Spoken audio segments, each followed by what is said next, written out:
ಸರಿಗಮ ಪದನಿಸವೂದಿಸಿ ತರ ತರ ಅಡುಗೆಯ ಮಾಡಿಸಿ ಮಾಂಗಲ್ಯ ಬಿಗಿದಾಗ ಗಟ್ಟಿ ಮೇಳ ಬಡಿದಾಗ ಅಕ್ಷತೆಯಲ್ಲೇ ಮದುವೆಗೆ ನಿಜವಾಗಿ ನನಗೇನು ತೋಚದೆ ಹೇಳಮ್ಮ ನೀನೆಂದು ಕೇಳಿದೆ. ಮನಸೊಂದೇ ಸಾಕಂತೆ ಸಾಕ್ಷಿಗೆ ಅರಿಶಿಣವೇ ಬೇಕಂತೆ ತಾಳಿಗೆ.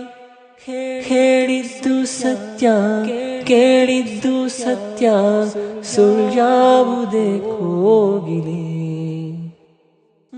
ಮಾಂಗಲ್ಯದಿಂದ ನಂಟಾದರೂ ಮಾಂಗಲ್ಯದಿಂದ ನಂಟಾದರೂ ಮನಸೇರೋ ಮದುವೆನೇ ಸುಖವೆಂದರು.